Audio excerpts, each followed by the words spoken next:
tayo, hindi lang yung sarili natin ang palalakasin natin, hindi lang ang sarili natin ang i-connect natin sa Diyos, ngunit importante din that we be an encouragement to someone today. Keep building up one another. Even the strongest person needs an encouragement.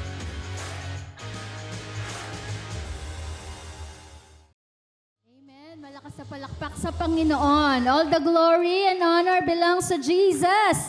Ang hina naman niya, parang pumapatay ng lamok. Na para sa Panginoon na siyang nagligtas po sa atin. Amen. Hallelujah. We do not deserve to be saved. We do not deserve to be blessed.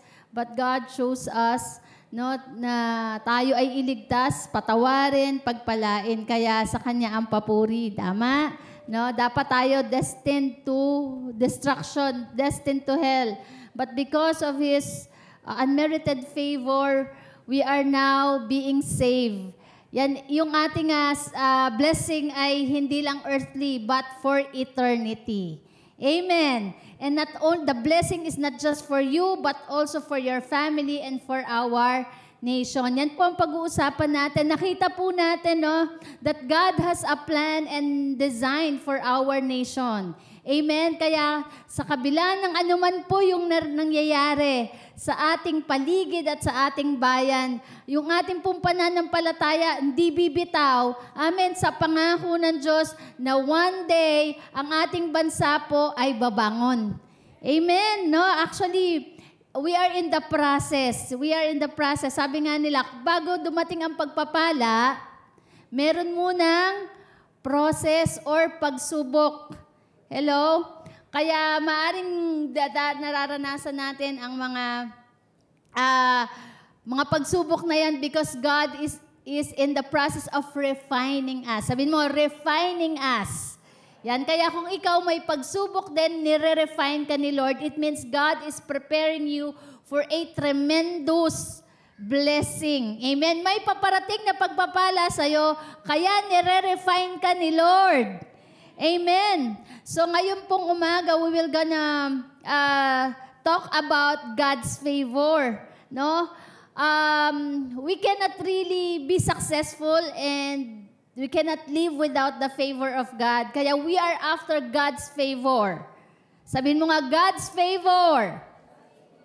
Amen. So, yung favor na yan, hindi lang dinedesire natin pang personal. No, we are not just desiring for personal favor, but for God's favor for our nation and our people. But it requires obedience. Sabi nyo nga, obedience. Kailangan tayong mamuhay ng may pagsunod sa ating Panginoon. Favor may look like coincidence, no? Minsan isipin natin, coincidence lang ang pabor. On the surface. But in the kingdom of God, sa kaharian po ng Diyos, it is actually designed and destined for us. It is designed and destined for a nation, and it is designed and destined for you. Disenyo po at destiny po ng Panginoon para sa kanyang mga anak na tayo po ay may pabor o we will gonna be living in the favor of God. Amen? But remember this, favor is the fruit of obedience. Say obedience. Ang pabor po ay bunga ng pagsunod, faithfulness, ng katapatan, at ng purpose. Of course, God has a purpose.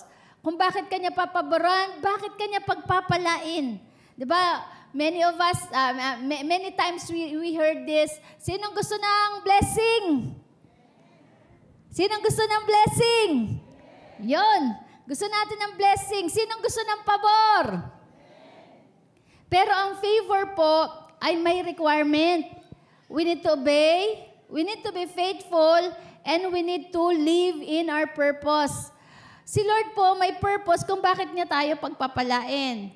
Si Lord po may purpose kung bakit kanya i-elevate. Si Lord po may purpose kung bakit kanya i-promote. Hello. This is not just for our own pleasure, but for God's pleasure. God has a purpose. Amen. Pero yung purpose na yan may process din. Katulad po sa buhay ni Esther. And anybody knows Esther? Na narinig na po natin si Esther. In the book of Esther, it was actually considered as a story of success. Pero, alam niyo po ba sa book of Esther, never po nabanggit ang pangalan ng Diyos. No, never in the Bible of never in the book of Esther, the name of God was mentioned. But we can see how His hand worked. It is the hidden hand of God in the book of, or in the life of Esther. Actually, the book of Esther is very unique. Hindi po natin makikita ang pangalan ng Diyos na na-mention dun sa book na yon, kahit saan po natin hanapin. And yet, His provision, His providence is very evident. Yung kanyang orchestration sa bawat sitwasyon. Kaya nga kahit parang tahimik si Lord sa buhay mo,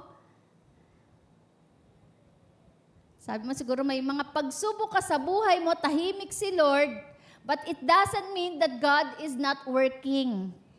God is working.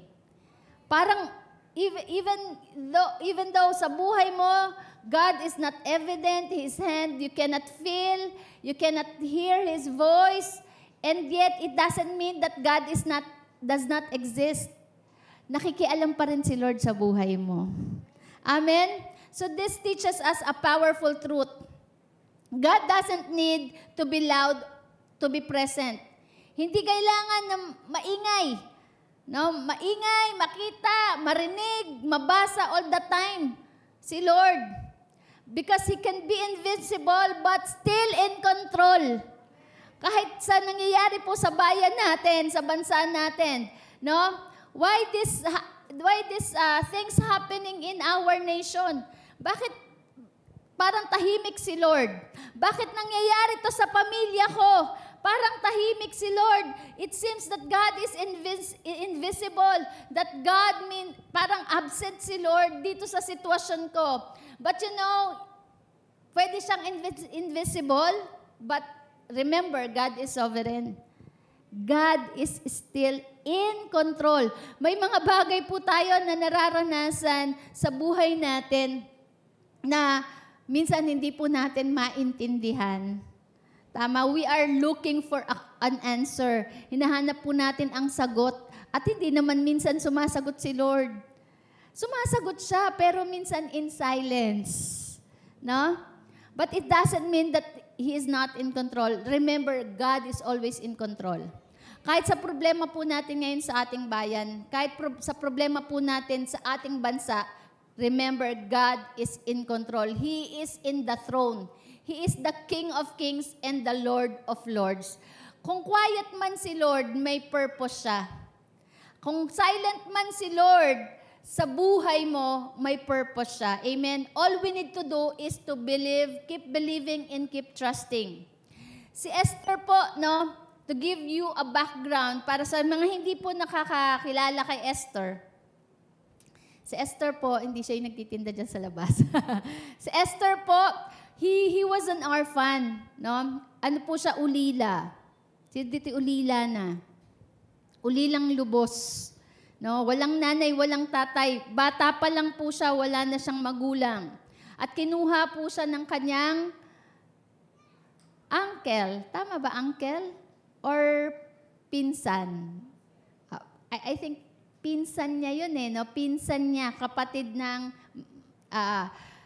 kanyang either tatay or nanay. Si Mordecai po ay pinsan ni Esther.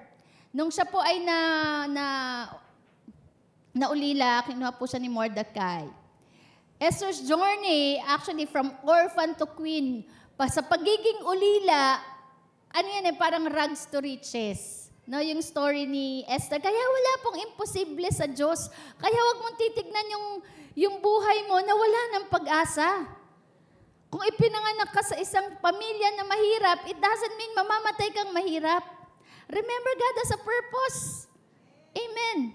No, si Queen Esther po, he was an orphan, and he became a king. It's not just a Cinderella story. No, ano si Cinderella, di ba? Favorite natin yon na story na katulong, tama, inaapi ng kanyang stepmother, tapos nakapangasawa ng isang prinsipe at naging prinsesa siya. But Queen Esther, in story niya, hindi lang basta yan myth. It's real. Sabihin mo sa katabi mo, it's real. No? It's a divine blueprint. Ibig sabihin ng alam, may pakialam, may kinalaman ang Diyos sa istorya ni Esther.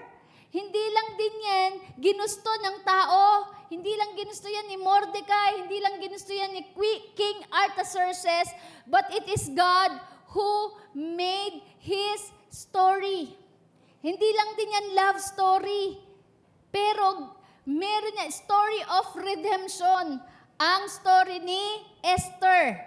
Hello? Naalala ko po, pagka po nagkakaroon tayo ng encounter, meron tinatawag na incubation, at isa sa mga na-remember ko doon, yung sinabi doon ni Pastor Cesar, na kapag pag tinawag ka, ibig sabihin, God is preparing you to become a solution to a crisis. Kaya si Esther po, she was raised up. She was called to be a queen because she will solve a crisis. Amen. Sino nakikita mo sarili mo na ikaw ay problem solver? Tayo ay problem solver. No? Hindi lang sa ating sariling problema, kundi hindi lang din sa problema ng pamilya natin, hindi lang sa problema ng community, but it is solving the problem of the nation. Amen? So it's a divine blueprint for how God raises the humble and position them for a purpose. Ipoposisyon ka ng Diyos for a purpose. Hello? Not to feed your pride, but to feed His purpose.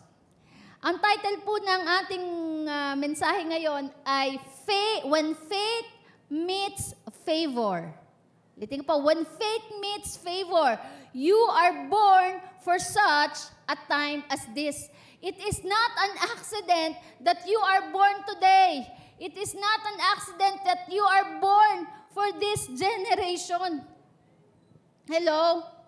May purpose si Lord kung bakit ka pinanganak nung you were born in 1973. Ako po 1973. May purpose si Lord kung bakit kayo pinanganak ng year 2000, 2001. No? And pataas. Because God has a purpose. Amen. So how the Bible describes, before that, no, bago tayo mag-proceed, muna natin, i-describe po natin ano ba ang faith and how the Bible describes faith. Say faith. Sabi po sa Hebrews 11 verse 1, now faith is the assurance of things hoped for, the conviction of things not seen. Ang faith ay yung hindi mo nakikita, pero naniniwala ka na mangyayari. Amen. From this particular passage, we see that the central feature of faith is confidence, not coincidence. Amen? Confidence or trust, it means you have the object of your trust. Kaya nga iba po ang pagiging positive thinker sa faith. Ang positive thinker, yung brain mo, siniset mo sa magagandang bagay. Hindi naman masama yon. Pero yung faith, yan ay may object of trust. Hello? Yan, kaya nga sabi ng Bible, assurance. Bakit? Kasi God never fails. Amen. So yung faith mo, may object of trust. Tama?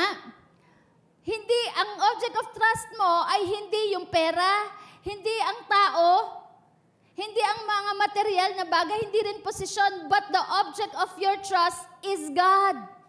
Amen. That's why it is called faith. Kasi unseen. Hindi nakikita, wala pang nakakita sa Diyos. Pero naniniwala tayo. Nagtitiwala tayo that He exists and He controls everything. Amen. So the object of faith is God and His promises. Sino po nakareceive dito ng pangako mula sa Diyos? Amen. At naniniwala tayo dun sa pangako na yan. Bakit? Dahil ang nagbigay ng pangako ay divine. Ang nagbigay ng pangako ay Diyos. At sabi niya, heaven and earth will pass away, but His word will remain forever. My word will not return void and empty, but it will accomplish the very purpose why it is being sent. Amen.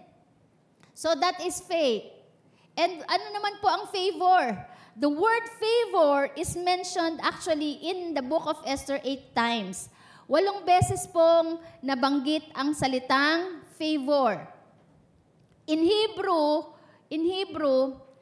ang favor po, ang meaning nito, it carries the idea of grace, kindness, preferential treatment. Yung ano ba yung mabuting trato sa'yo, na magtataka ka, bakit ang bait sa'yo? No? Bakit pinapaboran ka? Bakit nagbibigay sa'yo ng good treatment? Ang tawag po dyan ay favor. And being chosen without earning it. Yung wala ka namang ginawa na mabuti o maganda, pero binigyan ka ng magandang treatment. So it often implies divine blessings, approval, preferential treatment manifesting in various forms like protection, provision, and success. So, sino gusto ng favor? Favor from God. Iyan ang we are pursuing God's favor. Amen? Because God's favor means favor from men. Pag may pabor ng Diyos, automatic yan, papaboran ka ng tao. Hello? No, kaya nga, hindi tao ang ipupursue, ang isisis. No? Tama ba? Yung aanhin mo, hahabulin mo, hindi tao, kundi Diyos. That's why we honor God. We choose to please Him because of course, we are after God's favor. Pero hindi lang naman, of course, yung motivation yun, Unang-una, above all, we love God. We love Him. Amen? Pumalakpak nga yung mga nagmamahal kay Lord. Our motivation is love. Amen? But biblical favor is not random. No? Hindi yan aksidente. It often follows character. Ang pabor po ay, may hinahabol po ang pabor, character. Favor is the fruit of obedience. Ang pabor po, ang pinanggagalingan niyan, o ang hinahabol niyan, pag ikaw ay obedient kay Lord. Pag ikaw ay sumusunod. O sumusunod ka sa utos niya, sumusunod ka sa Diyos, sumusunod ka sa mga magulang mo, sumusunod ka to those who are in authority. Amen? There is favor in obedience. And what else? Humility. Yung mapagpakumbaba. Sabi po ng Bible, God opposes the proud and He gives grace to the humble. Ayaw ni Lord nung mayabang, arrogante. Amen? Because arrogance, it doesn't acknowledge God. Hello?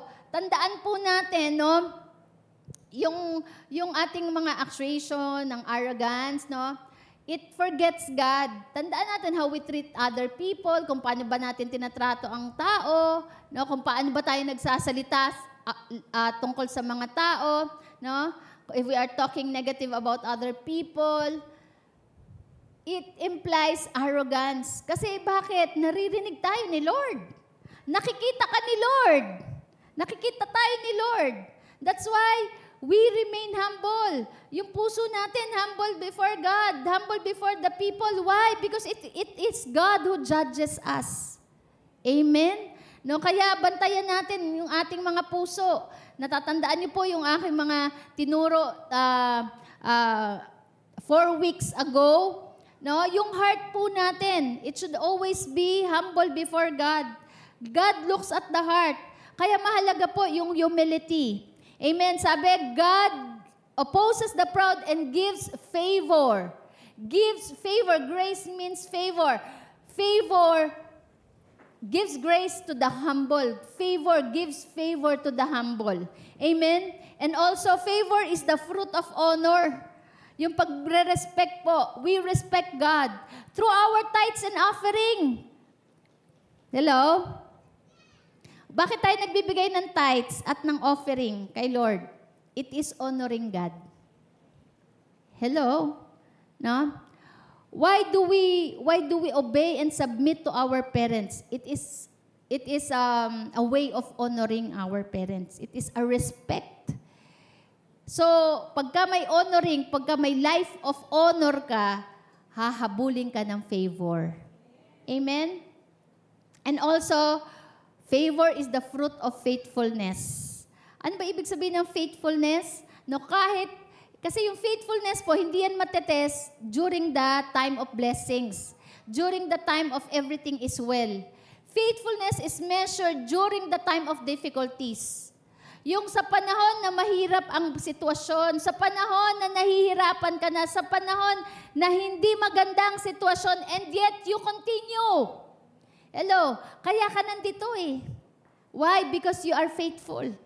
You are faithful to God. Amen? Patuloy ka nagbibigay ng iyong tithes and offering. Kahit na tinetest ka financially, that is faithfulness. Amen? Kahit na maputi at puro wrinkles na, no? Maputi na ang buhok, puro wrinkles na yung asawa mo, and yet you are faithful. Amen? Kaya po ang faithfulness is measured during the bad times. Amen? But, during crisis and difficulty, when you remain faithful, the favor will come to you. Amen. And also courage. Favor is the fruit of courage. Bawal po ang duwag. Kailangan may tapang. Amen. Pero yung tapang na yan, hindi nanggagaling sa ating sarili. No? Marami talaga matatapang sa daan eh. Yung mga matatapang sa daan, no, napapahamak.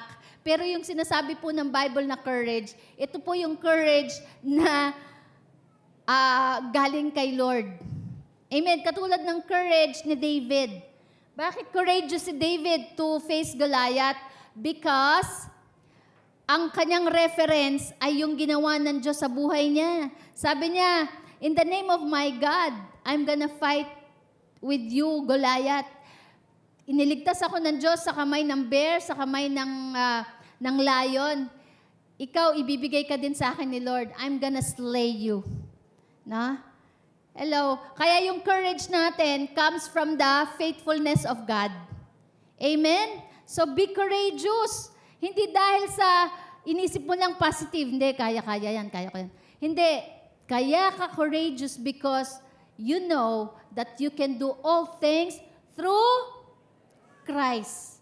Through Christ. Dinugtong ni Paul yun, through Christ.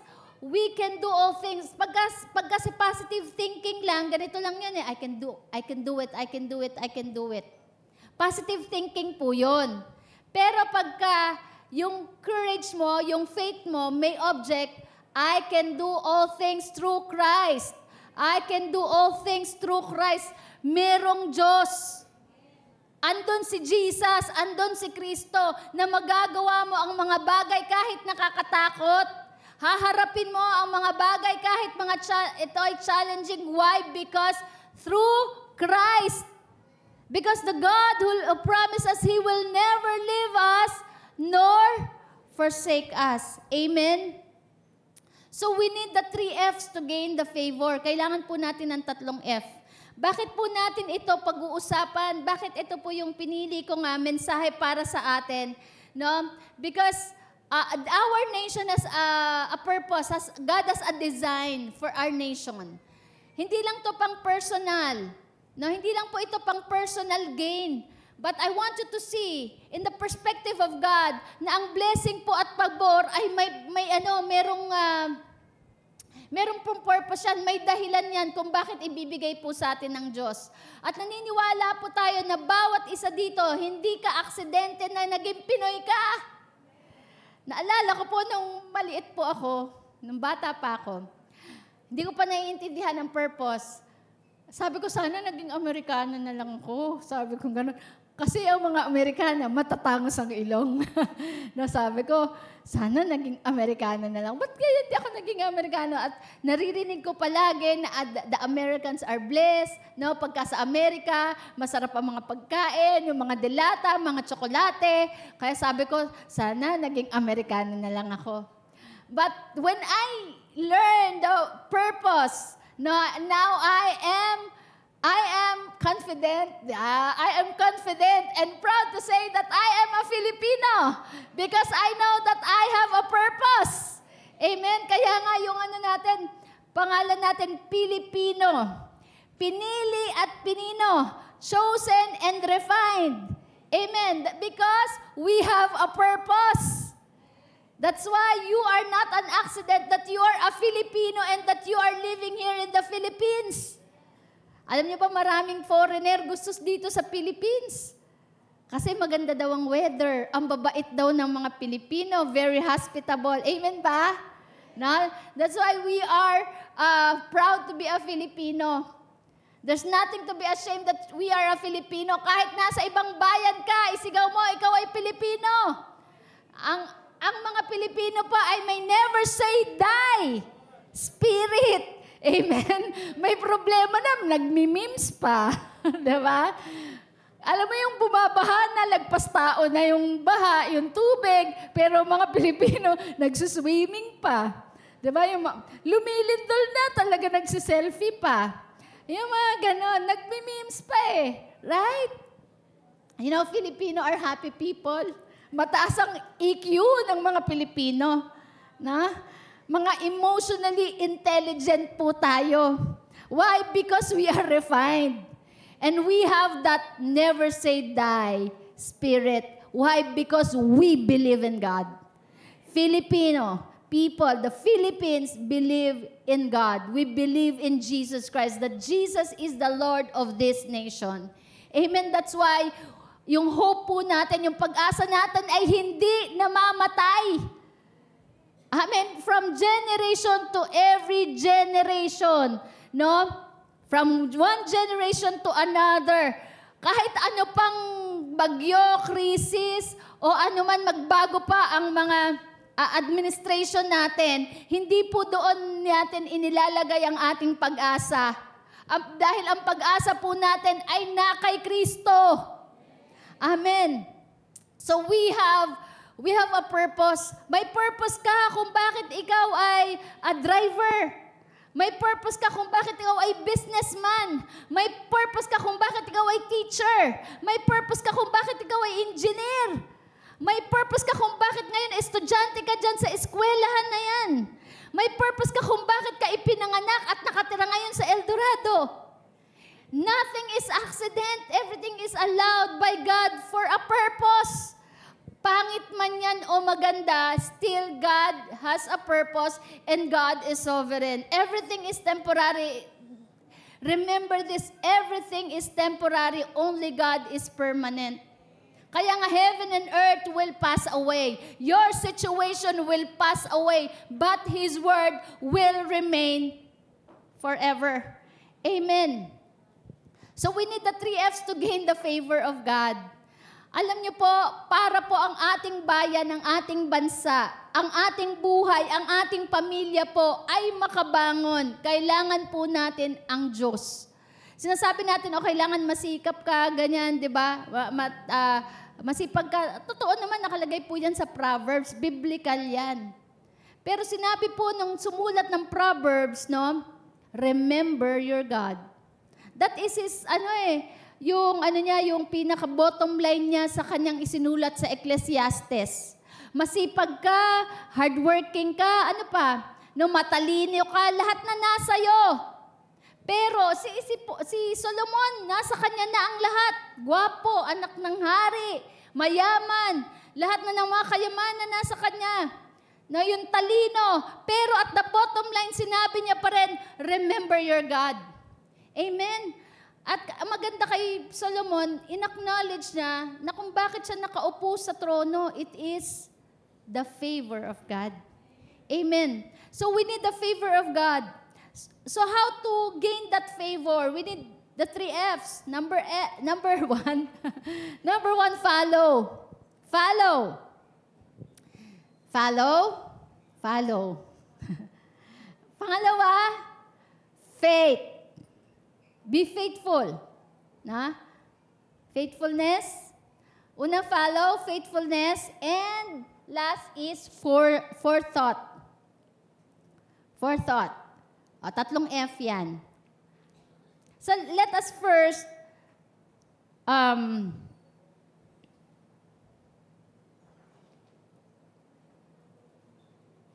let us discuss first the word follow. It is the foundation of favor. Lahat po ng bagay ay may pundasyon. No? Lahat po ng bagay ay may pundasyon. Ang pundasyon po ng favor ay following or obeying. Amen? To follow means to obey. Sabihin mo nga, obey. Yan. No? So, we are living in the culture of independence. Tama? In the culture of yung may rights. Sa ibang pagkakataon, maganda naman yun. Pero, hindi yan applicable when it comes to our relationship with God. Hello? Wholeheartedly and 100% we need to follow God. No more, no less. If you want favor in your life, mga kabataan, kung gusto mong maging maganda ang takbo ng buhay mo, mga magulang, kung gusto po natin maging maganda ang takbo ng ating pamilya, we need to follow God. We need to obey Him. Amen. Ano sabi sa Deuteronomy chapter 28, verses 1 to 2? If you fully obey the Lord your God and carefully follow all His commands, I give you today, the Lord your God will set you high above all the nations on earth. All these blessings will come on you and accompany you if you obey the Lord your God. Amen? Let us bow our heads. Father, we continue to humble ourselves before you. We acknowledge that without you, we are nothing. We need you, Lord. We come to you, Lord God, in full humility. We ask for your forgiveness. Ano man po yung, Lord, yung mga mali po sa puso namin sa oras na ito, nagawa po namin anything that disturbs us, any arguments of the enemy, Lord, that distracts us, Lord, we lay them down to you and we ask for the shedding or for the cleansing of the blood of Jesus.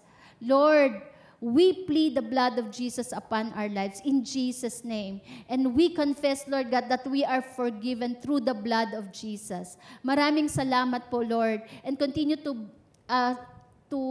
bless our hearts this afternoon, this morning. Lord, magkaroon po kami ng full understanding about your plans and your purpose sa aming mga buhay, sa aming pamilya at sa aming bayan. Maraming salamat po. Give us that insight, Lord, illumination from your word. And this is our prayer in Jesus' name.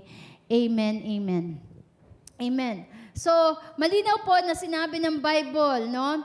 If you fully obey, when you say fully 100%, what are the things in our lives na kailangan po natin to fully obey? Kasi pag partial obedience, hindi po talaga obedience yan. Kailangan 100%. Pag 99%, hindi pa rin fully. Kaya nga fully, wholeheartedly obey the Lord your God and carefully, maingat natin na sundin. Si Lord kasi nagbibigay po siya ng specific instruction. Kaya sabi, carefully, kailangan alamin natin kung ano ang kaparaanan ng Panginoon and they obey it.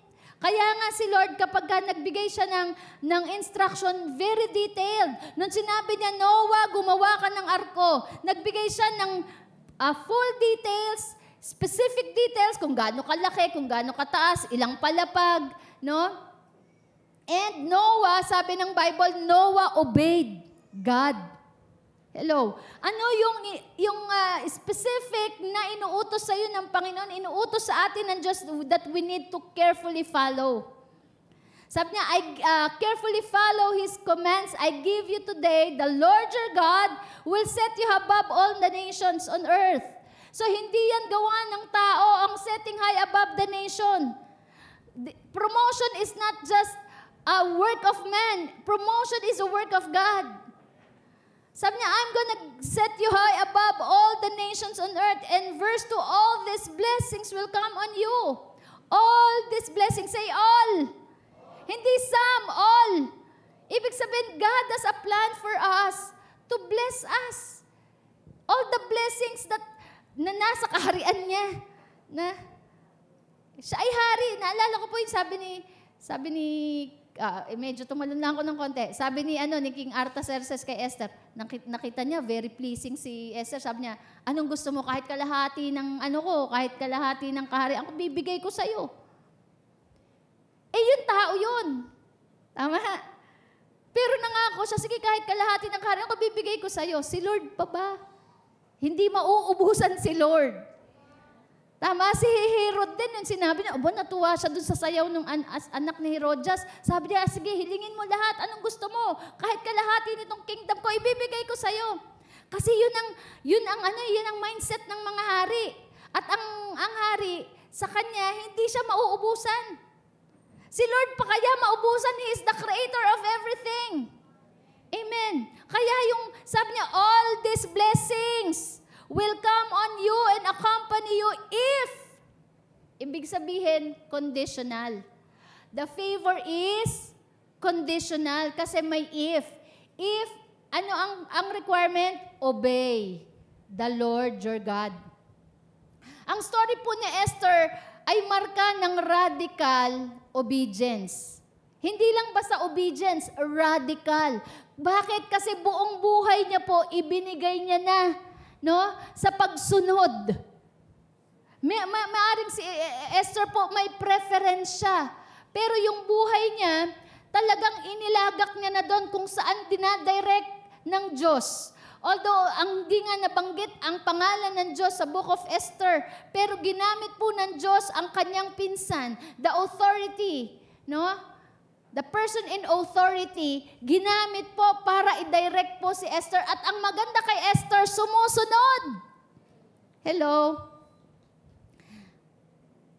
Tignan po natin, makikita natin sa Esther chapter 2 verse 10 kung paano sumunod si Esther. She obeyed Mordecai's instruction not to reveal her identity. Sabi ganito, bigyan ko muna kayo ng background.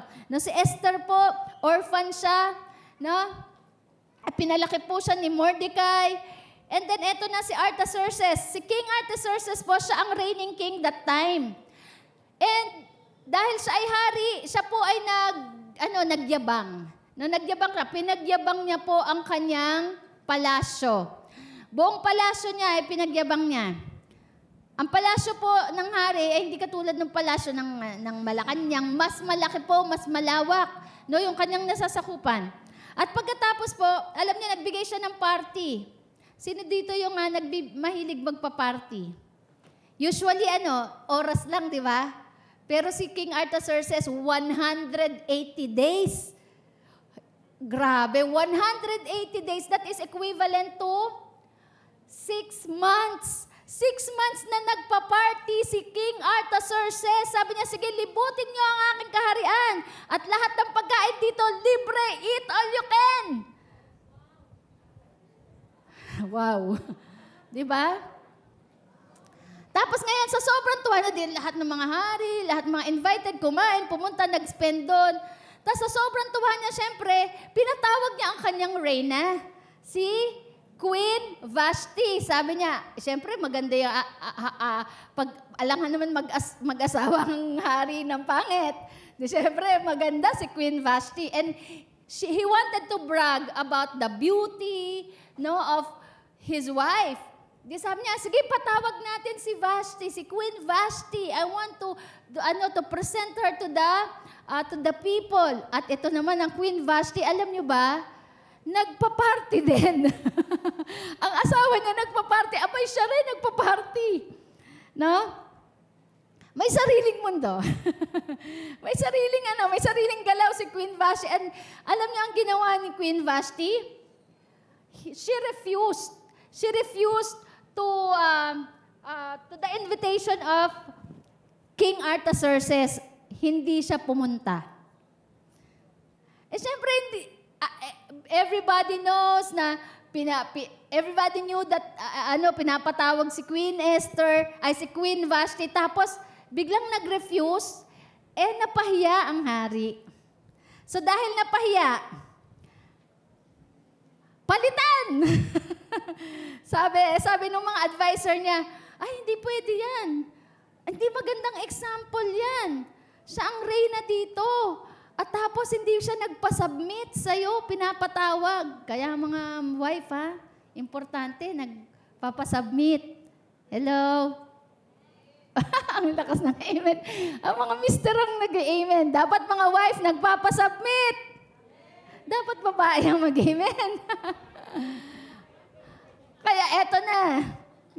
Ayan na. Eto na, hindi nagpasubmit si Queen Vashti, na-dethrone. She was dethroned from her position. Sabi niya, eto na, ito po ang original dito nanggaling talaga ang search. Search for a queen. No? Pinatawag at pina-join lahat ng magaganda doon sa kanilang lugar. At nabalitaan ni Mordecai. Si Mordecai ang nag-direct kay Esther. Sabi niya, pamangkin. Sabi niya, pinsan. Merong dito search for a queen. Mag-join ka. Siyempre si Esther, hindi naman sinabi ng Bible na gusto niya talaga, pero because she has an obedient heart, sumunod siya, nag-join. Join na, di ba? Pero ang sabi niya, wag mong sasabihin, sabi ni Mordecai, wag mong sasabihin na ikaw ay Hudyo. Kasi sila po ito ay nangyari, itong settings na to sa Babylon, hindi po sa Israel. They were captives. So, syempre, discriminated ang mga Hudyo. Kaya sabi niya, wag mong sasabihin na ikaw ay Hudyo. And she obeyed. Amen? Sabi dyan, Esther had not revealed her nationality and family background because Mordecai had forbidden her to do so. Nakita po natin yung puso ni Esther dito na masunurin. Kaya mahalaga po that we have an obedient heart. What else talagang hindi lang sa first one instance lang na nag-obey si Esther or selective ang kanyang pag-obey. Selective sa tao. Nag-obey siya kay Mordecai, pero nung nandun na, siyempre, andun na, no? May beauty treatment na, nag-spa, nag-skincare, no, for 6 months. And talagang pinrepare ang kanilang beauty. At ang bawat contestant ay merong pong alalay. May alalay po dyan si Esther. Siya yung nag-aalaga kay Esther. Ang pangalan niya po ay Hegai. Alam niyo, no, the eunuch in charge of her, kasi binigyan sila ng chance na mamili ng alahas. Lahat ng contestant, pasok dun sa vault ni King Artaxerxes. Sabi niya ganon. Mamili na kayo kung anong gusto nyong alahas dyan. Naku, lahat ng contestant, kuha na sila. Siyempre, mabibigat. Diba? Siyempre, pagka kinilo mo yun, mahal yun. So, kinuha nila yung mga Pero alam niyo, si Queen Esther, hindi siya pumili. Hindi mo na siya pumili. Sabi niya doon sa eunuch, the person in charge of her, sabi niya, ano ang type ng hari? Ano kaya ang mga titipuhan na alahas na isusuot ko? Ano kaya magugustuhan ni King Artaxerxes? Nag-advise si Hegai, ito maganda. Ito ang maganda para sa'yo. Magugustuhan to ni King. So kung ano yung sinabi ni Hegai, sumunod siya. Ano sabi tignan niyo po Esther 2:15, she submitted to the advice of Hegai, the eunuch in charge, and didn't demand her own way. Hello? Alam niyo po tayo, may mga Hegai po tayo sa ating buhay. Yan po yung mga pastor natin. Yan po yung leader natin. Hello? Anong ginawa ni Esther? She submitted to the advice of the person in charge of her life inside the palace. Kaya nung sinuot niya yun, no, siya napili eh. Kasi actually nag-reflect yung kanyang character, yung submission niya, yung humility niya. Yun ang nag-attract talaga kay King Artaxerxes, her character. Her humility and her submission. Ano sabi dyan? When turn came to for Esther, the young woman Mordecai had adopted the daughter of his uncle. Mordecai adopted her, the daughter of his uncle. Tama, pinsan nga sila. Okay. Inano pa, tinrace pa talaga yung kanilang Chinika pa natin. Okay, to go to the king. So when the turn came to Esther to go to the king, she asked for nothing. You see, tingnan nyo, she asked for nothing other than what Hegai, the king's eunuch who was in charge of the harem. Wala siyang inask na yung sampan sarili niya lang. Kung ano lang ang in-advise ni Hegai, yun lang ang ni-request niya sa hari. Amen. Who was in charge at the harem sinuggest. Galing ni Esther. No? Hindi niya yung kinonsider yung gusto niya lang. Ang kinonsider niya yung kung ano ang advice, may tiwala. May humility. May submission. May wisdom. And ang sabi, and Esther won the favor of everyone who saw her. Amen. And not only two instance, may pangatlo pa na nakita natin, may ebidensya ba na nag-obey si Esther even after becoming a queen, kahit reyna na siya. Di ba? Minsan, reyna na ako na masusunod dito. Di ba? Ako na, reyna na tahanan dito. No? Sabi nila, the man is the head of the family, but the wife is the neck of the family. No? Ibig sabihin siya yung nagtaturn. No? Hello? Pero si Queen Esther, nung reyna na siya, no, she still submitted and honor Mordecai's guidance. No? Nung sabi, kasi nga, ito na, binibigyan ko lang kayo ng view. Ito na, gumawa na ng plano, may pinipirmahan kasi may kontrabida doon si Haman, na gustong ipapatay yung 400 Jews. Lahat ng Jews i-annihilate. Galit siya sa mga Jews eh. Jews si Esther eh. So napirmahan ni King Artaxerxes nang hindi niya alam na yung queen niya mapapahamak. Nalaman ngayon ni Mordecai, yung kanyang pinsan. Sabi niya, eto na, nag-appeal si Mordecai. Sabi niya ganun, merong plano. At ito ay pirmado na ng hari. Lahat ng mga Hudyo ipapapatay, including your family. So sabi niya gano'n, hindi aksidente na ikaw ay reyna. Kausapin mo ang hari.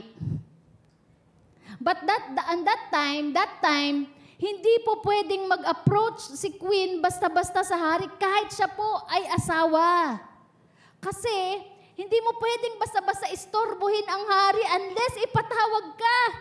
Pagka na-istorbo mo at mainit ang ulo ng hari, pwede siyang ipapatay. Sabi niya, pinsan, delikado ako dyan kasi hindi naman ako pinapatawag ng hari. Ilang buwan na, hindi kami nagkikita. Ibig sabihin, may iniisip ang hari ng time na yan. Baka mamaya, pag bigla akong kumatok, bigla akong mag-approach sa kanya at siya ay nag-iisip, mainit ang ulo na yari ako, papapatay ako. Sabi ni Mordecai, If you will not do that, God will raise somebody and He will bring salvation. But you're not sure kung ikaw at ang iyong pamilya ay maliligtas. You are born for such a time as this. Amen? No? And because of Mordecai's advice, direction, sabi niya, sige na, if I perish, I perish.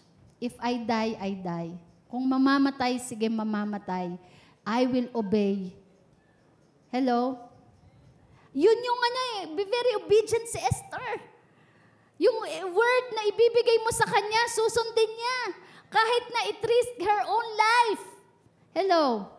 No, minsan may mga inuutos po sa atin na parang it will consume our time, it will consume our budget, it will consume our comfort. But the question is, are we willing to obey for the direction or instruction? Alam niyo po, hindi tinitignan ni Lord yung kung madami yan, kung kukunti yan. Ang tinitignan niya, kung willing kang sumunod. Kung willing tayong sumunod din sa instruction na ibinibigay po sa atin, doon po tayo pagpapalain ng Diyos. Doon po tayo papaboran. And sabi dyan, verse 20, Esther had kept secret her family background and nationality, had just as Mordecai had told her to do, for she continued to follow. Anong sabi? Ang ganda, oh. She continued to follow Mordecai's instruction as she had done when he was bringing her up. Ang ganda ng pagpapalaki. Di ba, pinalaki siya ni Mordecai nang may pagsunod. Kaya nga, kung paano siya sumunod nung hindi pa siya reyna, sumunod din siya kahit nung reyna na siya. Hindi nagpabago yung kanyang posisyon. Hindi nabago ng posisyon niya ang kanyang pagsunod. Hindi nabago ang karakter niya. Pagka-karakter kasi firm na yan. Ano na yan? Ikaw na yan eh. Kaya kung ikaw ay masunurin ka. Hello? Sino gusto ng favor? Everybody wants favor. But the requirement of favor is obedience. In obedience, nagpapakita po yan ng humility, ng humbleness, ng willingness. No? So obedience positioned her for favor. Pinosisyon po ng kanyang pagsunod. Pinosisyon po siya ng pagsunod. Ng kanyang pagsunod. Number 1, obedience is the doorway to divine favor. Obedience is not merely about compliance. It is an outward expression of inward humility. Hindi lang po yan sa aksyon. No? Ang totoong pong pagsunod ay nagmumula sa puso, sa ikubuturan po ng ating puso. Kasi maaring merong sumusunod pero nagdadabog. Tama? Merong sumusunod pero nagko-complain. Merong sumusunod pero nagmamurmur. But you know, the obedience that God requires comes from inside. Yung pagkatao po natin talaga. Dahil yung pagkatao na yan, yung pagsunod na yan, ay nagsisimula po sa pagkatao ng pagkababaang loob. Amen. Yung mabababang loob po ay sumusunod. It is an outward expression of inward humility, trust, respect, honor, and above all, faith. Amen. Kung tayo po ay may pananampalataya, imposibleng di tayo susunod. Amen. Kaya nga, even the giving is an indication of faith. Kapag tayo nakakapagbigay, ibig sabihin may faith tayo ka Lord. Ang object of trust natin is that God obeys, that God provides. Amen? That's why we are able to trust Him sa lahat, sa financial, sa time natin, sa buhay natin. So when Esther obeyed, she was not just following instruction. She was aligning herself with God's purposes. Yung kanyang pagsunod po ay nag-a-align sa plano at layunin ng Panginoon. Even when it meant risking everything. Even in her own life. Pwede tayo, sumunod tayo na, halimbawa sa financial, sa oras natin, pwede na yan, madaling sumunod dyan. Sige. Tama? No? Pero yung buhay mo, i-risk mo. Yung pwede kang mamatay, anytime, dahil sa pagsunod mo, susunod ka pa rin? Susunod pa rin ba tayo? Iba si Esther. Sabihin mo sa katabi mo, ibahin mo si Esther. At ibahin mo rin ako. Amen. Sabihin mo, susunod ako kay Lord. Amen. Susunod tayo kay Lord. Kasi bakit magtiwala tayo kay Lord? Even it meant risking everything. A life of obedience opens door to God's favor. Ulitin ko po, a life of obedience opens to God's favor. Remember, obedience flows from faith. Ang obedience po natin ay nagsisimula sa ating pananampalataya. Ano po sabi sa Hebrews 11:6? Without faith, it is impossible to please God. Because when we have faith, we will obey Him. And when we obey Him, we will be pleased. And when He is pleased, He will gonna favor us. Amen. Because faith is the foundation upon which true obedience stands. Pananampalataya po natin yan ang pundasyon natin ng totoong pagsunod. Hello. Kaya nga kahit anong mangyari, minsan we are being persecuted, we are being threatened, right? Naalala ko po nung tayo ay pandemic, no? Sabi, bawal. Bawal mag-gathering. Pero ang instruction sa atin ni Lord, we have an instruction coming from the Lord. And then lumabas kayo, i-bless nyo ang mga tao. Bigyan nyo ng pagkain ng mga volunteers. So we obey. Kahit na nagre-risk, may risk na pwede kang magkaroon, you can catch virus. No? Tapos naalala ko po noon, bawal ang gathering. Bawal lumabas, mga minor. Dito wala pong internet nun eh. Wala internet kasi to 45 building to eh. So walang internet. Sabi ko, paano ko aabutin? Paano namin naabutin ang mga tao na nasa bahay kung hindi kami mag-online na simba? Sabi ko, hindi pwede to. Kailangan tuloy-tuloy ang ating pag-worship together kahit online. Pagdating ng gabi, talagang kami, para kami mga takas kami, no? Ang kasama ko puro minor. Minor pa nun si John Lance, si Josh, at saka si Kenneth. Punta kami sa bahay nila ni Ate Meldy, Lapulin. Doon po kami nagsisimba online, no? Hindi po tayo tumigil. Nung panahon na yon, tama? Tapos talagang pray kami. Nung lahat, pwede na magsimba kahit na 30%. Alam niyo yung hiwa-hiwalay po yung upuan na yan. No? Doon na nakapagsimba sila Masay. No? Yung hiwa-hiwalay, tama? During the pandemic. Hello?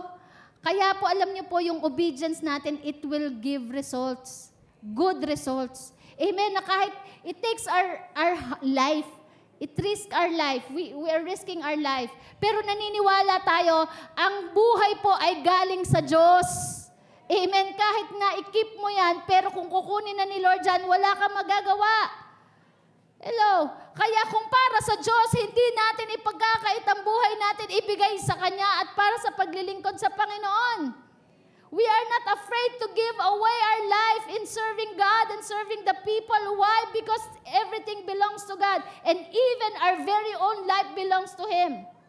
Kaya kahit nga i-keep natin yan, ano pang gawin natin, kahit marami pa tayong pera, alam natin ang mga dalubhasang doktor, pero pag sinabi ni Lord, finish or not finish, close your eyes, wala na tayong magagawa. Kaya nga alam nyo, everything is God's grace. Kaya hindi natin yan ipagkakait na ibigay sa Panginoon. Kaya si Esther talagang ibinigay niya ang buhay niya. Because she has faith in the Lord. She has faith in God. You know, faith believes that God is sovereign. He is sovereign, He is holy, and He is worthy. We believe that God is in control. We believe that God owns our life. Amen. And also, faith believes that God is good. Amen. God is good. God is good all the time. He is a rewarder of those who diligently seek Him. Kaya nga, no, yung faith po ni Esther ay hindi yan nag-root from her royal status, hindi galing sa royal position. yung kanyang pananampalataya, yung lakas ng loob niya ay hindi nanggaling sa kanyang posisyon. Kaya tayo hindi galing sa pera, hindi sa posisyon. Ang lakas ng loob natin, hindi sa bank account, kundi for the God who positioned us wherever we are. Kung nasaan ka ngayon, ikaw ay negosyante, ikaw ay guro, ikaw ay engineer, ikaw ay businessman. Si Lord ang nagposisyon sa iyo dyan. Amen. He is our confidence. Hindi rin sa kung sinong backup natin. Ang Diyos natin, ang ating backup. Yun doon nag-root po ang pananampalataya ni Esther. Amen. Anchored in the promises of God. May pangako ang Diyos. Her famous word, ito, nasabi niya, if I perish, I perish. Esther 4:16. It summarized what faith-driven obedience look like. Lord, ang buhay ko sa'yo. Gamitin mo, Lord. No? Sabi nga po, what shall a man's profit if he gain the whole world and lost his own soul? Ang requirement po ng Lord, ibigay natin whatever we give away to God, He will gonna multiply it. Whatever we lose for Him, we will gonna gain it. Amen. So it is a faith-driven obedience, choosing what is right and leaving the results to God. Amen. And number 2, obedience is tested in crisis. Alam niyo po, ang obedience natin ay tinetest din during the crisis. Sa panahon po ni Esther, no, mayroong divine setup. Sabihin mo nga, divine setup. It was a setup, a test of trust. Minsan po tinetesting ni Lord, inaalaw ni Lord yung mga crisis sa buhay natin para i-test po kung talagang tayo po ay sa Diyos nagtitiwala. Mayroon pong choice. Actually, hindi po totoo yung wala tayong choice, no choice. Hindi, meron talaga. Tama? Hindi ako naniniwala kasi there's no such thing as no choice. Hindi naman tayo inalisan ng choice eh. Tama? Katulad niyan, yung bibihis mo, choice mo yan. Tama? Yung paglilingkod natin kay Lord, choice natin yan. Yung hindi natin paglilingkod, choice natin yan. Yung nandito ka, choice mo yan. Amen. Yung napangasawa mo, choice mo yan. Diba? Yung kahit na, ano man ang pangasawa mo, choice mo, hindi ko yan choice eh. Choice yan ng asawa ko. Choice mo pa rin choice yan ng magulang ko. Choice yan ng magulang ko. Hindi, pinili mo pa rin talaga. Tama? Hindi, kasi tinutukan ako ng baril habang nandun ako sa simbahan. Choice mo pa rin. Kasi kung ayaw mo talaga, edi magpabaril ka na lang. Hello? Tama? It's a choice. So, Esther had a choice, protect her comfort or step into her calling. Mordecai's challenge to her, who knows whether you have come to the kingdom for such a time as this. Ito ang challenge ni Mordecai. Who knows kung bakit ka nandyan ngayon sa posisyon na yan? Who knows kung bakit ka nandyan sa sitwasyon na yan? Sa panahon na ito. And Mordecai wanted to explain, hindi aksidente na nandiyan ka sa posisyon na yan. Hindi aksidente na nandiyan ka sa sitwasyon na yan. It is God's orchestration. Nothing is accident by God. At kahit nga na, nagkakamali pa tayo ng choice, sabi, all things work together. He works all things together for the good of those who love Him. For His divine purpose. Ibabalik pa rin niya dun sa purpose niya. So, it was more than a call to action. It was a reminder that God's sovereignty, God's control, places us in a specific situation with a purpose. Kaya ka nandyan sa sitwasyon na yan. Dyan sa specific situation na yan kasi may purpose ka. May purpose si Lord sa'yo. Ikaw ang padre de pamilya ng pamilya na yan. May purpose si Lord. Nandiyan ka sa trabaho na yan. Ikaw ang manager. May purpose ka. Hello? So si Mordecai po, in-affirm din niya that God's plans are unstoppable. May plano si Lord. May purpose si Lord. Kung umayaw ka, hindi mo mapapatigil si Lord sa purpose niya.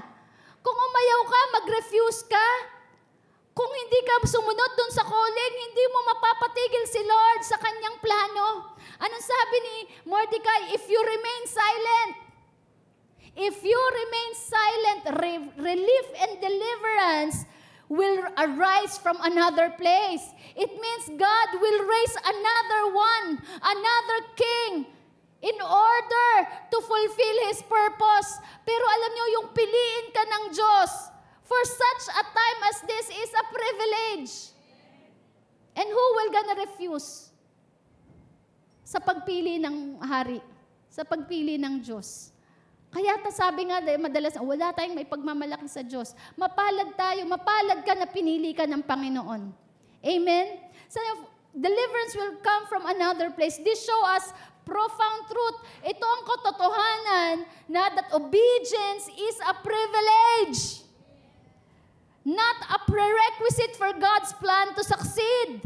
Ang obedience po natin ay privilege. Hindi yan prerequisite na para maging successful ang plano ng Diyos. Kung hindi ka sumunod, tatawag si Lord ng masunurin, yung susunod, yung willing, at ifulfill niya pa rin yung kanyang plano.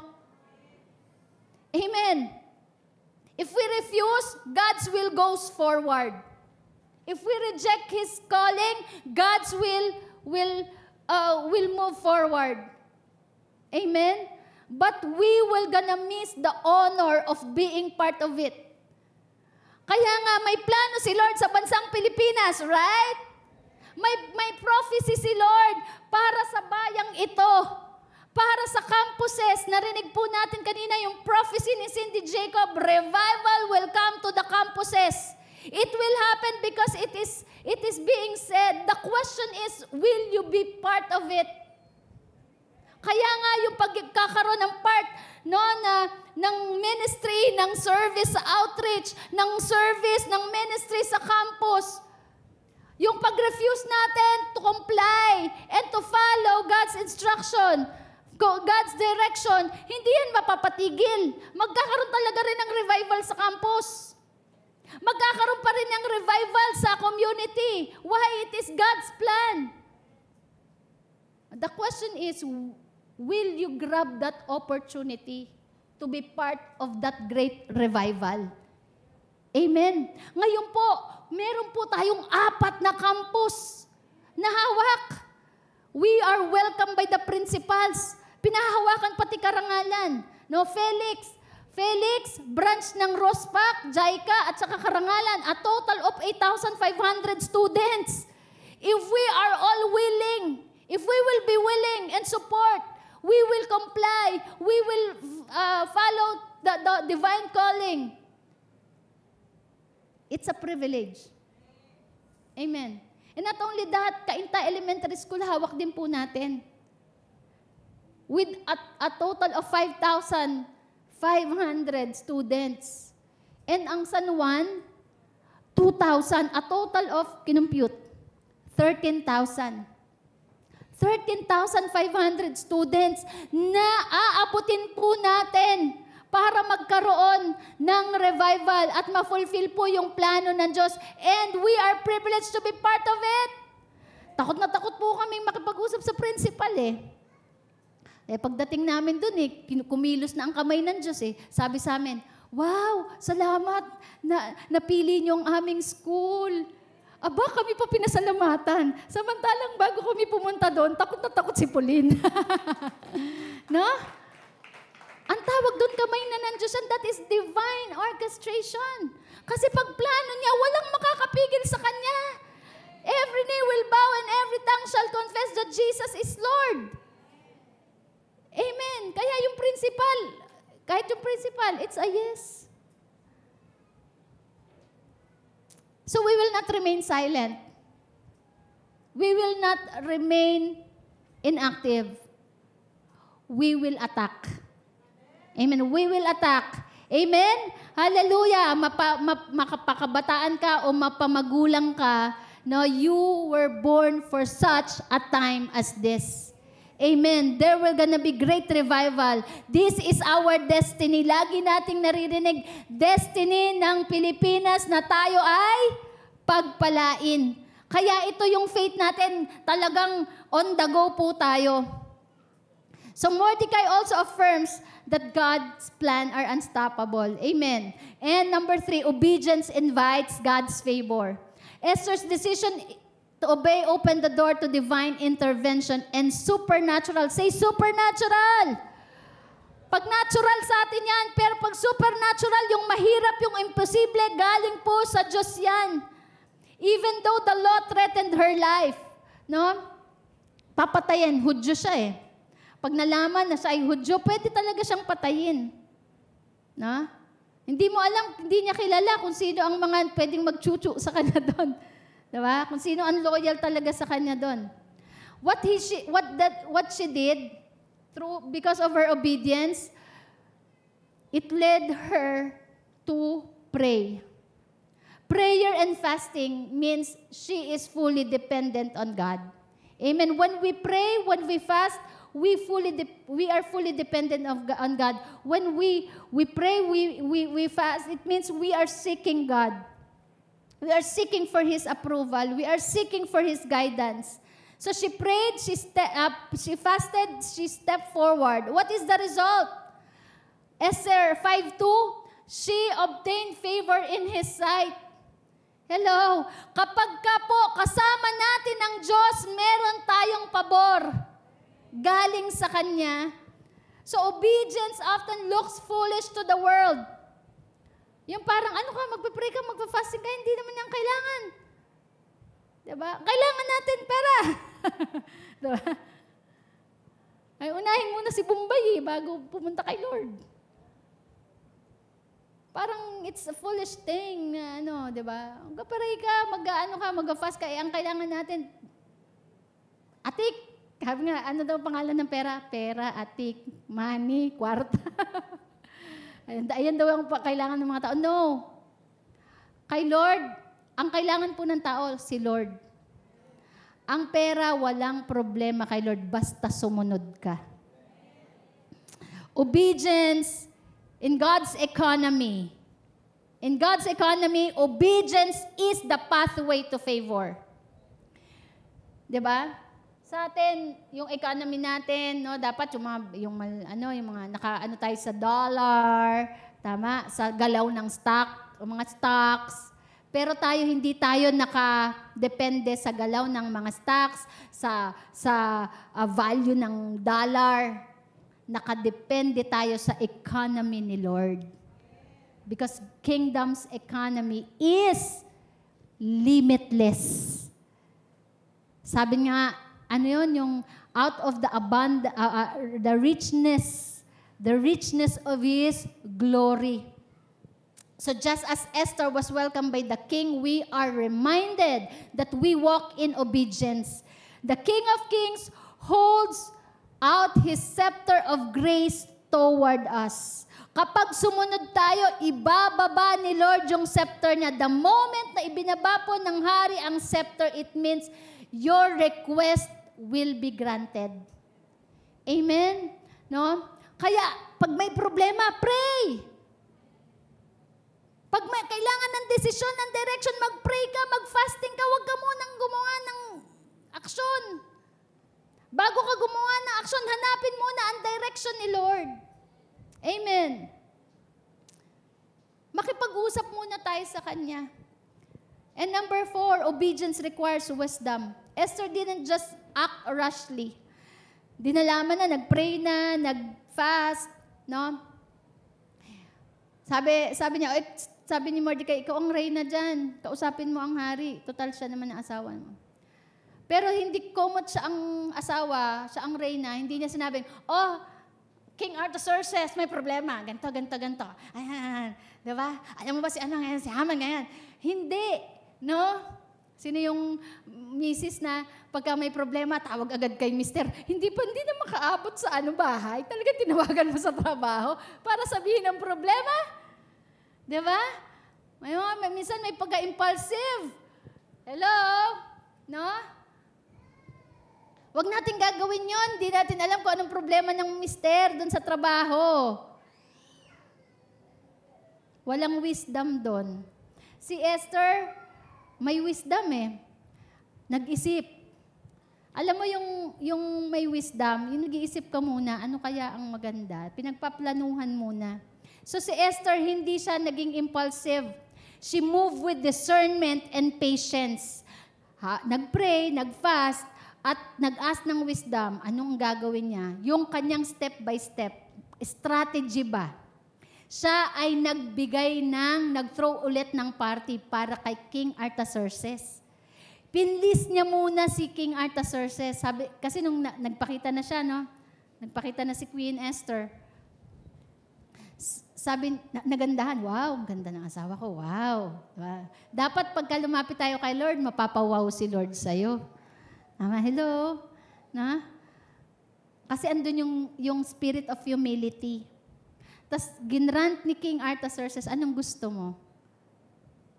Pero hindi agad sinabi ni Queen Esther kung anong gusto niya. Sabi niya, magpapaparty po ako para sa'yo. Tapos nung nagpa-party, anong gusto mo? Sabi niya, may isa pa akong party para sa'yo. Double portion eh. No? Tapos dun sa pangalawang party, doon niya sinabi, she did not immediately accuse Haman. Pinag-isipan.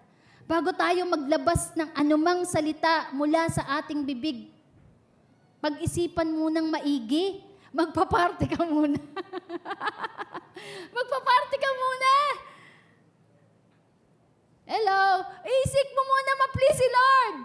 Tsaka maisipin, ano kayang magandang sasabihin ko? Lord, yung tamang salita.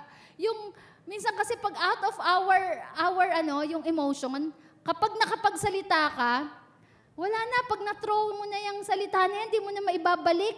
Kaya si Esther, pinag-isipan niyang mabuti. Imagine mo, it takes 2 parties. It took 2 parties para lang mabuo sa kanyang isipan kung ano ang dapat niyang sabihin.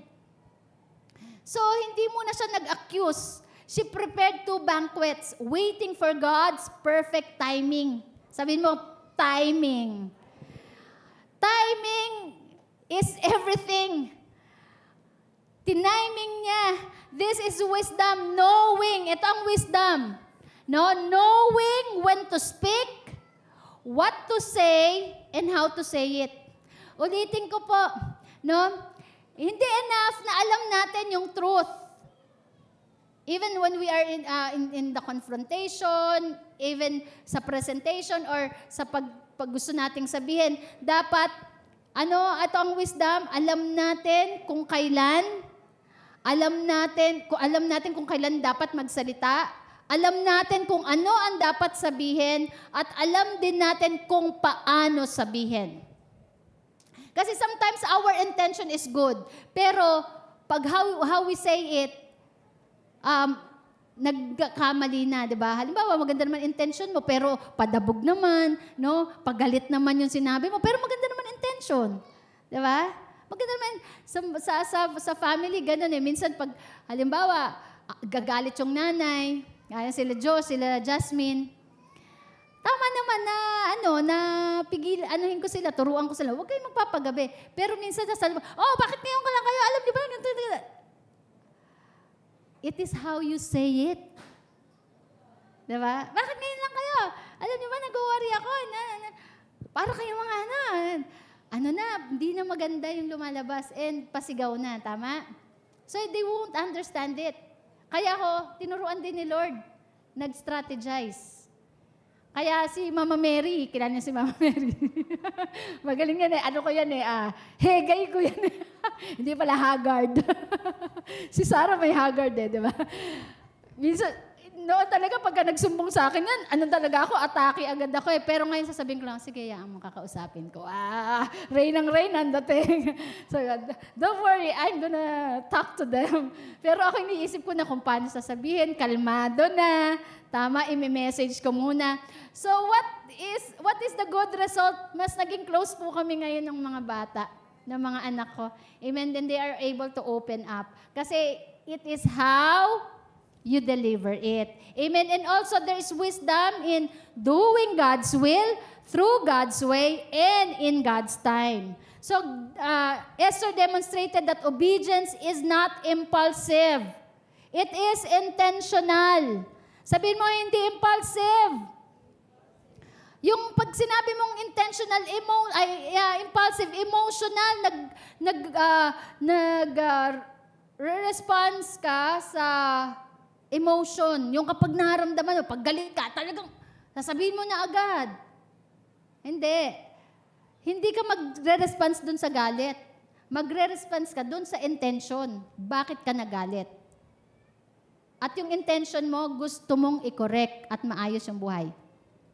Amen? So, do not be impulsive. Be intentional. It seeks God's timing, God's strategy, and God's way. And last, obedience leads to reversal and redemption. Amen. Kapag po tayo sumunod, may maliligtas. Hello? This is our faith. Ito yung pananampalataya natin. Bakit tayo nagmi-ministry sa outreach, sa community, sa barangay? Because our faith, there will gonna be redemption. May maliligtas sa El Dorado. May maliligtas sa Montindelao. May maliligtas sa Cogyo. May maliligtas pa sa Floodway, sa Pasig. Saan pa? Sa Manila East, sa Barrio. Hello? At ngayon, ang instruction ni Lord, attack the campus. Penetrate the campus because our faith magkakaroon ng revival sa buhay ng mga kabataan. Amen. Ang importante, we follow God's instruction. And naglabasan na ngayon yung mga mga maaagang, yung early pregnancy, 10 years old pa lang, nabuntis na, yung mga yung juvenile crime, no, yung estudyante sinaksak yung kanyang teacher. You know, as young as they are, nakakapag-commit na sila ng mga immorality and violence. That's why we cannot just sit down comfortably inside our home. We need to raise a generation who love God and who love the people. Who will obey God. Amen. Kaya nga yung pag-penetrate po natin sa campus, ilalapit po natin ang puso ng mga kabataan sa Diyos. This is our legacy. Na ipakilala po ang mga kabataan. Ilapit ang mga kabataan, ang mga tao sa Diyos. Hindi po tutungkol sa Jagiya na nagpaparami po tayo. In the kingdom of God, we will gonna multiply, we will gonna populate heaven. It is not about the name of Jagiya. It is not about the name of our ministry, but it is about the salvation of every individual. It is about the law, the command of God. Love the Lord your God with all your heart, with all your soul, with all your strength, and with all your mind. Tuturuan po natin ang mga tao na magmahal sa Diyos. Magmahal sa kapwa. Kapag nagawa yan, wala nang war. Diba? Wala nang mangre-rape. Wala nang magkukorap. That's why we are preparing this generation para mag-leader po ng government. We are teaching them to love God and to love the people.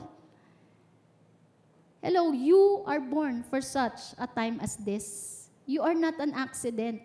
Kahit hindi ka pa pinlano ng magulang mo, pero plano ka ng Diyos.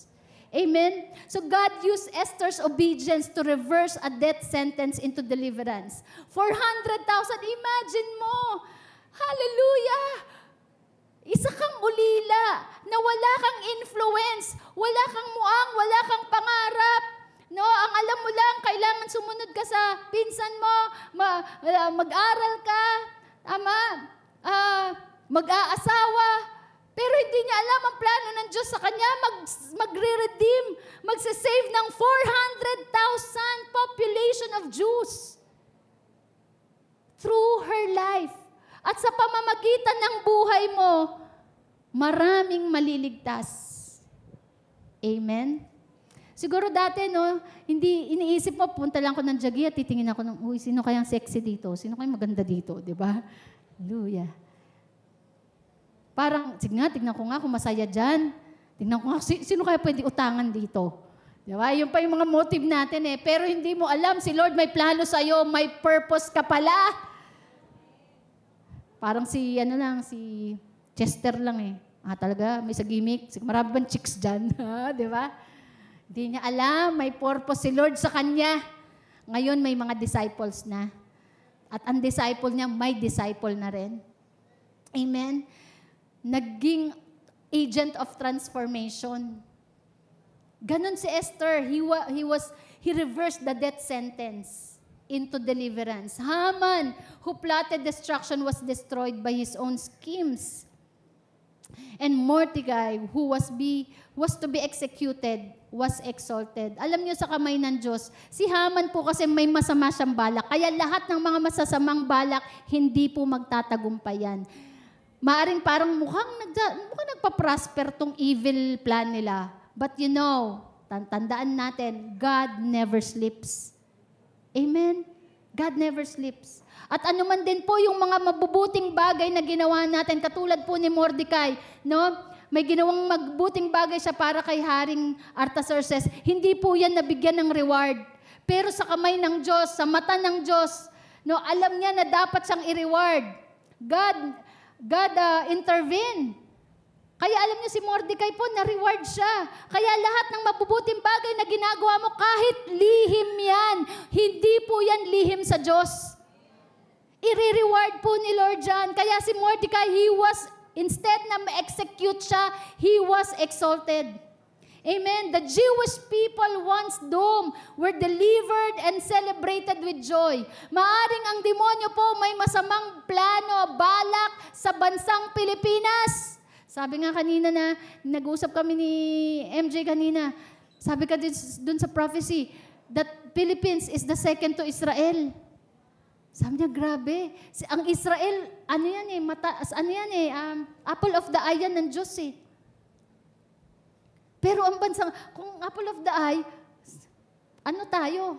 No? Yung maging pangalawa ka sa Israel, second honor, pwede na yan. First honor ang Israel, second honor tayo sa harap ng Diyos. Amen. Kaya kung ano man, alam mo kaya tayo nakaka-experience ng ganito. Kasi nire-refine tayo, kasi may plano ang Diyos. Nasa atin ang mata ng Diyos. Gagamitin tayo in the last days. Kaya tignan nyo, nire-refine tayo, kaya kahit saan tayo pumunta, kaya natin mag-endure. Pero great missionaries ang mga Pilipino abroad. Amen? Makita natin, even yung pag-unite ng Pilipinas, wow, talaga naman. No, kahit saang bansa ngayon, talagang makita natin. Actually, it's not about the person, kasi baka mamaya magkakaiba tayo ng ano dito.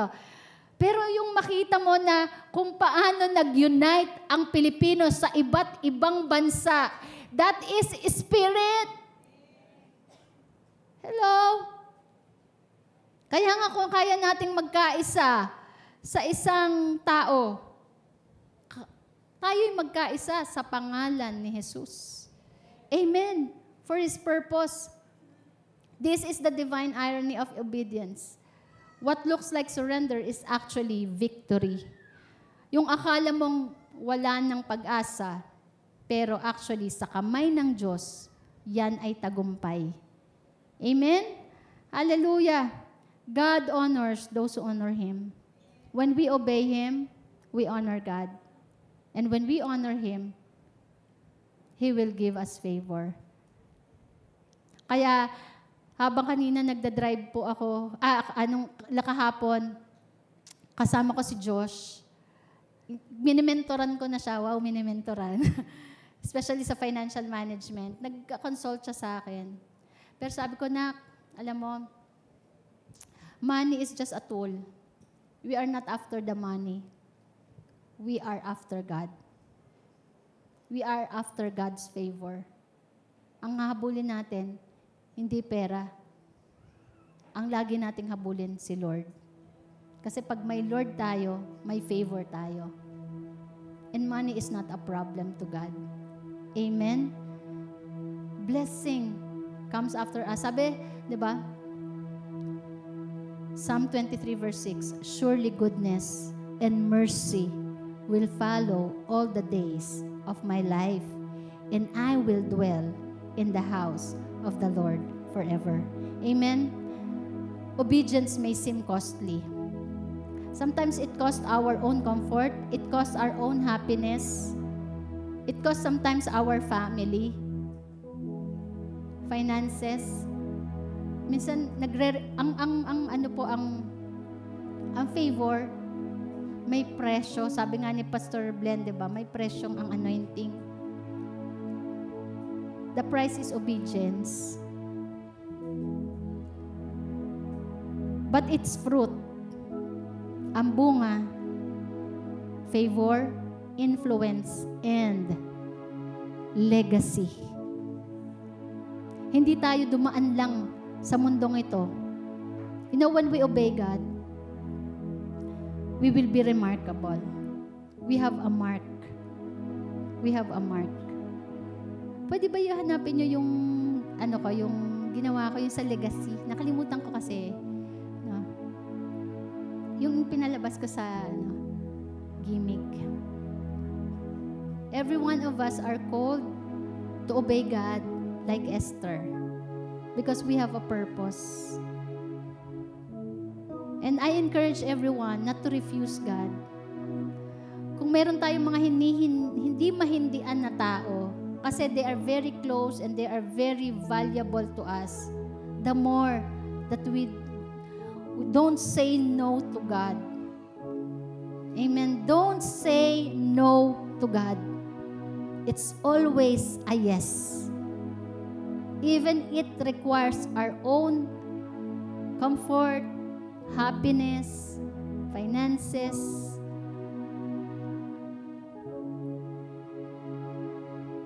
Because it is worth. Ang lahat ng nag-oo kay Lord will never be disappointed. Amen? Sabi doon ano ko yung translation ko? Sabi, those who put their trust in God will never be disappointed. Sa translation ko, ang lahat ng nag-oo kay Lord ay hindi mapapahiya. Amen? Hallelujah. Obedience in Esther's story is not a passive act.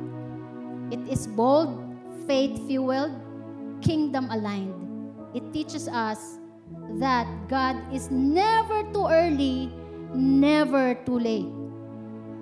God is perfect in His time. And your obedience could be the key to someone else's breakthrough.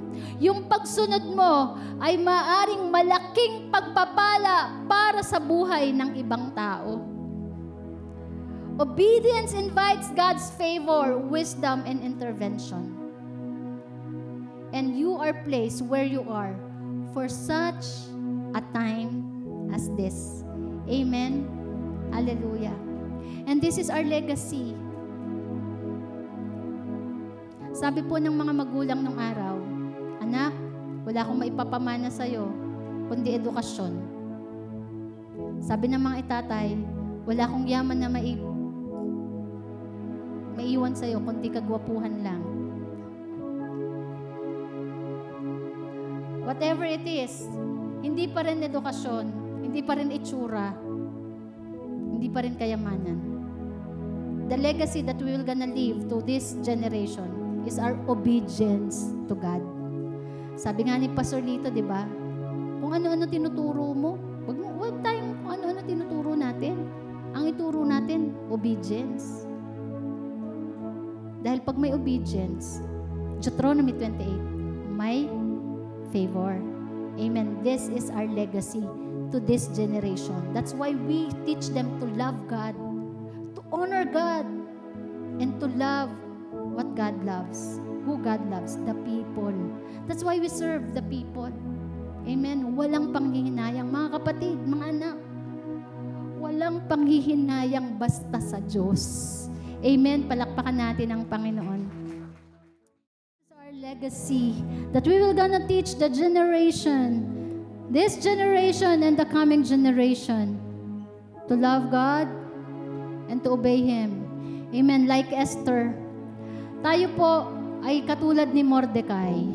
Maaaring ilan dito, ikaw ay nasa status na ni Mordecai, that you are discipling someone, you are mentoring someone, you are directing someone, you are doing what is right.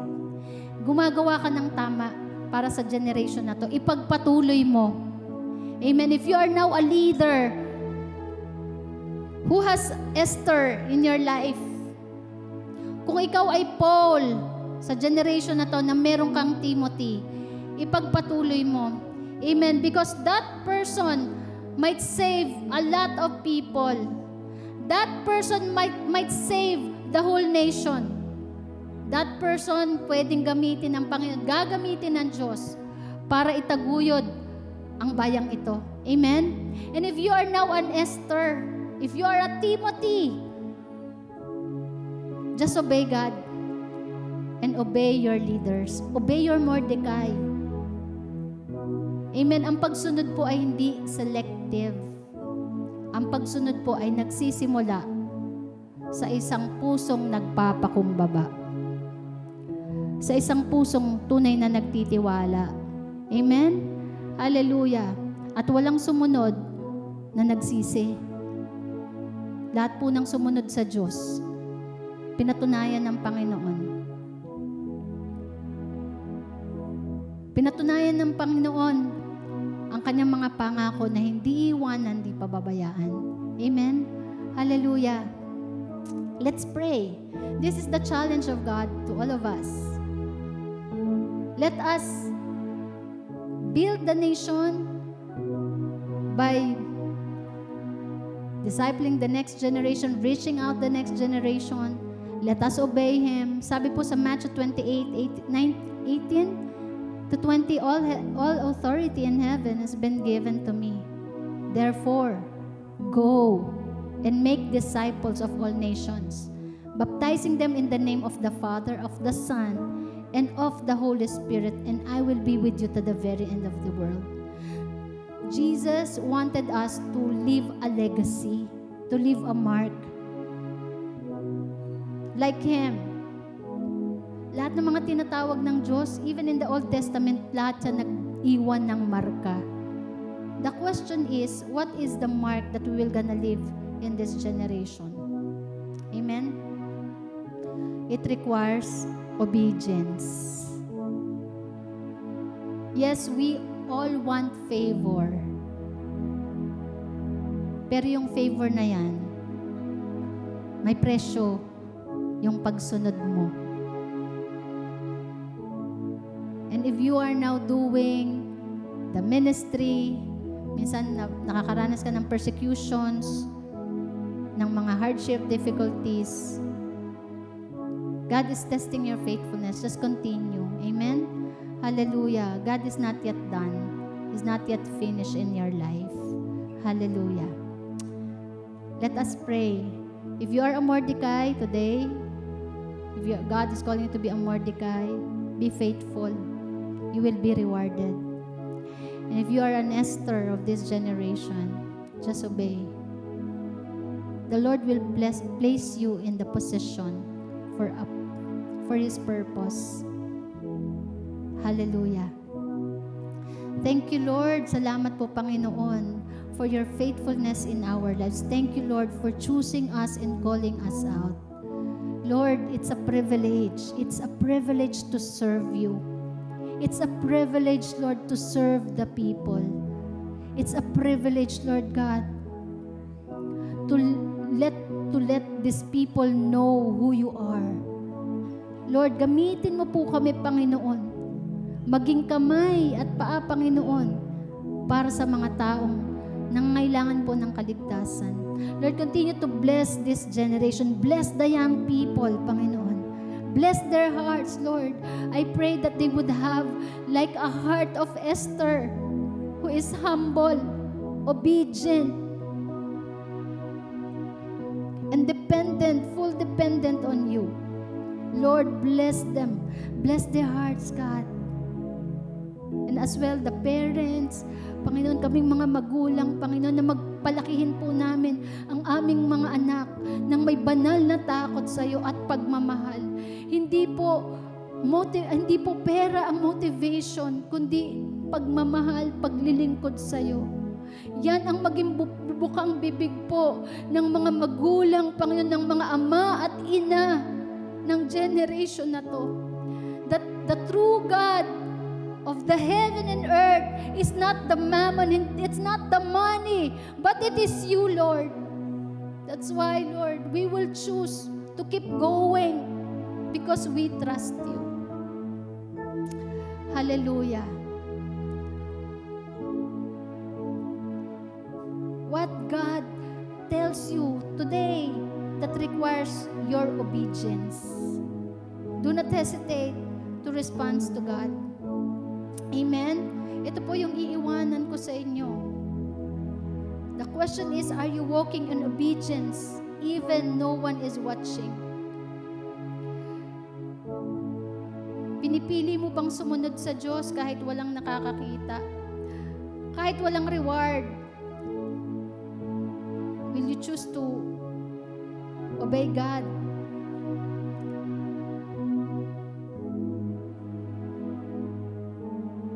Do you choose to remain faithful even during the challenging time and hardship?